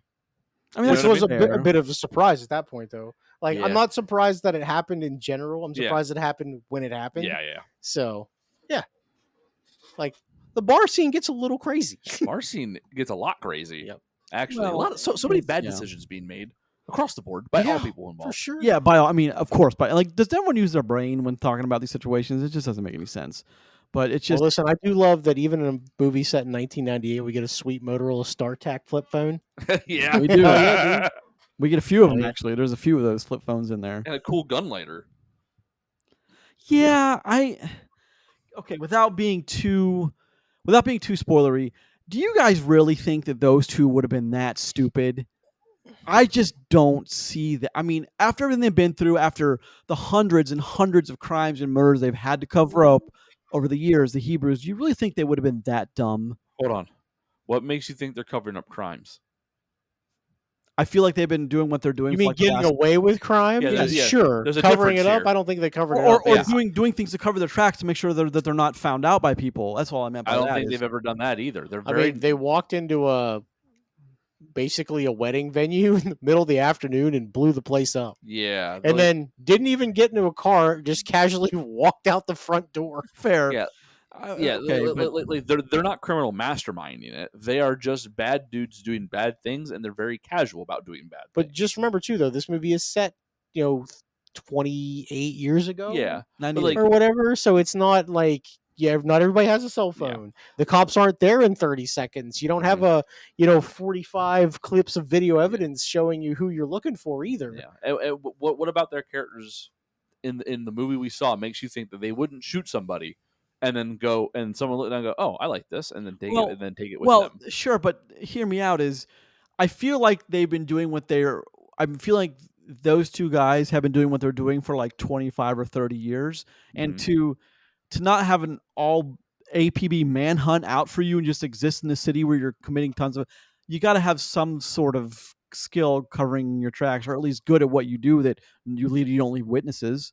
So I just figured like the characters they give us and then what happens, it doesn't, those two things don't mesh. I mean, I don't know. cops aren't idiots. Cops are people Regardless of what horror films will tell you, cops aren't idiots. They have, I mean, even Roger, what you said, like even in those days, there are still tons of different ways they could have found out who did what. Just remember too, there is a cop actively involved in this entire scenario as well, which also might throw things. It throws things, at least curveballs it a little bit. Yeah. So, I mean, take out with a grain of salt, of course. Yeah. But again, I said at the beginning of this, you have to suspend your disbelief for some of this, and yes, this just may be kind of falling into that category for where you're at on it. I think them taking that makes complete sense to me. It because again, they're so casually, they've been doing this for so long, they don't even see this as like a big deal anymore. No, but this is just what they do. But taking it's one thing, revealing it to the one person in the world who's going to be able to know what that was and where it came from. Are you serious? That's the thing. I think it's so casual about it that they forget whose that was before it became theirs. Well, now it's the other part of it is too, maybe they just don't care. Yeah. Like you have to factor that in too. Well, maybe what's he going to do about it? But Schmully, when he pulls it out, it cuts to Liev Schreiber, who's like, you see his look on his face, like, "Oh, why did you do that, brother?" Like that kind of. Yeah. So like, I just wonder, one of those test things, it happens that way. I just wonder. To me, is like, do all the characters make sense in the universe they're presented in? Usually, it's a yes. There's rarely a movie that I don't think that's possible. This one, like those two, there's something about what they do so casually that they just do it. I mean, those two have been doing it since they were teenagers. I mean, they had to have been. So I love their van though; it's great. Oh yeah, we all remember those wood band. Yeah, that's a shaggin' wagon, buddy. Yep, the shaggin' wagon. Mm-hmm. Everybody get in, baby. Where are we going? We're going to the mall. Everybody in. Got like 12 people in the back of that son of a bitch. 12. God, you ain't trying hard enough. I like Carol Kane. Casual trip. I like Carol Kane as Bubby. It was nice to see. I couldn't figure out one thing I couldn't figure out was who his mom was. I couldn't figure out the voice until I saw her. I was like, son of a bitch. I should have. Yeah. When you see, I was going to say that's the lady from Jurassic Park, right? Like the first one. I can't remember her name. Yeah, many other things too. But yeah, like I couldn't place the voice. I feel bad about that. But it's funny. It's not the lady from Jurassic Park. It's not Laura Dern. That's Carol Kane. No. Carol Kane's Bubby. No, Laura Dern's his mom. He's talking about. Oh no! Okay, I'm sorry. I thought you were talking about their mom. I'm like, that's not. Yeah. Sorry. Yes, you are correct. Thanks, sir. Yeah, Laura Dern is. Which again, I think part of the cast comes from people wanting to work with Aronofsky. I imagine that's how that's how this cast is so full. Do you need her in this film? You know what I mean? Like any that could have been literally anybody. You didn't have to show mom. You could have just shown the money. Just could have been, yeah. Or just like over the shoulder and like she's so. I get it, but like again, I think it's part of that. Like throw as many people as you can in this movie to say. Put names on it. Yeah. That's part of getting people in the theater, which I don't know if that matters as much as it did, 50 years ago. Excuse me, even 25 years ago. I don't think that matters as much anymore. I don't think because again, I'm going to take the other side of your argument. Moviegoers are more sophisticated. I don't think that's true. I think they're actually less sophisticated now. But I mean, how you can look at a movie poster as a fan of movies and see all the people on this, you'd be like, nah. I'd be like, okay, well, you don't love movies. It just, yeah, but you could have just watched the trailer and still had the same feeling we all did. Was kind of like, maybe. That's true. Is they just didn't know what they had with this movie, which I will. Yeah. I mean, what I feel the same way Roger does. Like, I dug it. I didn't expect to, but I dug it. I really did. So, I mean, I'm still not convinced. I'm still not an Austin Butler fan. That's okay. That's totally fair. Like this movie and its casting does nothing for me yet. You know what I mean? So it's like, but again, I think the movie's good. I think it did better than I thought it was going to, for Well, sure. I think from what you just said, and I don't want to put words in your mouth, but for somebody who's not an Austin Butler fan, still happily or still surprised by this movie, like that Yeah. says a lot about the movie Oh itself. yeah. I mean, not just him. oh yeah, like me not being an Austin Butler fan isn't me saying that he's not a good actor Sure. or he's not good. Like fair. I can see that he's definitely he has more than just a pretty face. He has talent, or else they wouldn't be putting him in these roles. This isn't like the situation where Hollywood's trying to make a star out of somebody. This guy's he seems to be pretty good at what he's doing so far. Good enough to get roles with people like Darren Aronofsky, who probably Yeah. gives a shit about who he puts in his movies.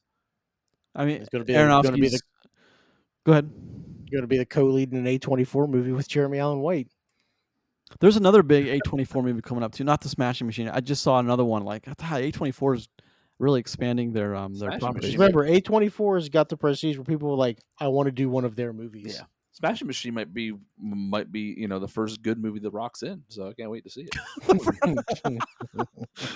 Or the first movie in 20 years he's not. I want to playing tell you that Wayne that's not Johnson. accurate, but I can't. So I think I said what I you're. said. I think The Rock's been in some okay movies. I just. Yeah, I know. I said good. Okay, yeah, maybe you're accurate about that. Maybe I that's, mean, like, look, when he's walking down the street in whatever fast movie carrying the minigun, though. Hell yeah, brother. Hell yeah, brother. I get that. I said what I said though. I mean, look, you did, and I don't deny. I mean, damn it, did. I can't. it makes me mad how accurate that really is because God. Yep. I mean, I liked him. And anyway, so you're right. It's the Austin Butler thing. I think he's incredible. Good. I think Austin Butler is one of those like he has to be on your radar because it's Austin Butler. Do I think he's Brad Pitt status? No. Do I think he's on his way? He needs believers now so that people will keep on putting in movies so he has the chance to actually be good. Sure. I agree with that. I You know what I mean? agree with that. Yeah. And I think he's one of the guys doing it right now that should be in these roles to prove himself. There are worse decisions out there. People could be making for casting. In that space. So Yeah. So final thoughts on Caught Stealing, fellas. Let's have them.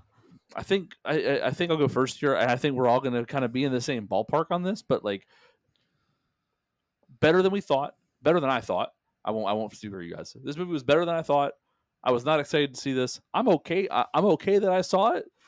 Very much on board with with the next thing that Aronofsky does because I don't think he's able to be ignored in any way, shape, or form. But like this was cool. I'm glad I got to see Guy Ritchie write up a script and Aronofsky direct it. I think that's fantastic, and I'm ready for the next team up that these two do as well. So no, that's never not going to be funny because it's accurate. As what you just said about The Rock, that is also accurate. It's pretty good movie with I think a solid cast. So yeah, I'm glad I saw it. Good, Grayson.